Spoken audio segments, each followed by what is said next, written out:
রে ধন্য যেন করে নবীর দিদারে, বলো ধন্য যেন হে বাবা। কোরআন পাকে বলিয়াছেন দয়াল রাব্বানা, নবীজিকে ছাড়া মোদের ঈমান হবে না। আমার আল্লাহর কোরআন 26 পারা 16 পৃষ্ঠা সূরা হুজুরাতের 15 নম্বর আয়াত। আল্লাহ কয় ঈমানদার হইতে হলে আমারও লাগবে, রাসূলকেও লাগবে। এই জন্য আমি কোরআনের এই কথা দিয়া কাব্য আকারে, কবিতা আকারে গজল লিখেছি।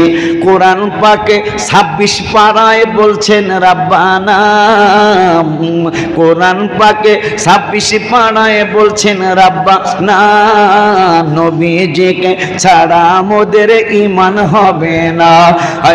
জাহান্নামে কেউ যাবে না দেখলে নবীরে, জাহান্নামে কেউ যাবে না দেখলে নবীরে, ধন্য যেন করে নবীর দিদারে, ধন্য যেন করে নবীর দিদারে, ধন্য যেন করে নবীর দিদারে।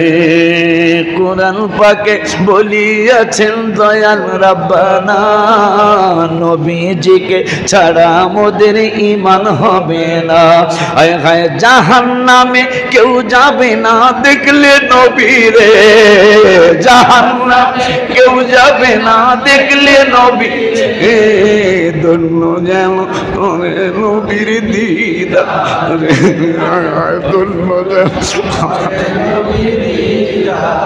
হে বাবা দোয়া করিও সবাই আমারে, ধন্য যেন করেন নবীর দিদারে, হায় হায় ধন্য যেন করে নবীর দিদারে। ওলিউল্লাহ নবীর কাছে করতেছি আরজি, আশিকদের দিদার দাও গো ও গো নবীজি, হায় হায় সবার সাথে রাইখো আমায় সুনজরে, সবার সাথে রাইখো আমায় সুনজরে, ধন্য যেন করে নবীর দিদারে, ধন্য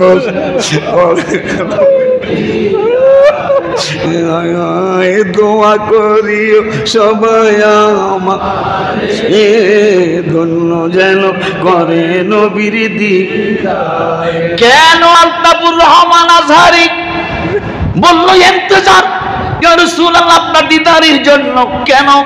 মেশকাতের মূল কপি বাংলা ডানা, মেশকাতের মূল কপি 554 পৃষ্ঠা হাদিসটা আসছে। নবীজি বললেন লা তামুসুন্নারু মুসলিমা, কোন মুসলমানকে আগুনে স্পর্শ করবে না।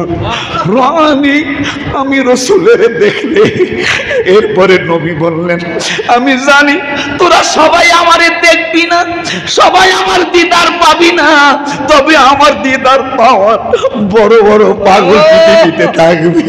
যদি তোর মনটা বলে, যদি তোর দিলটা বলে, যদি তোর অন্তরটা বলে এই মানুষটা মনে হয় হাবিবের দিদার পেয়েছে, তাইলে ওর আমান রানী তারে দেখবি, আগুন স্পর্শ করবে না। সুবহানাল্লাহ।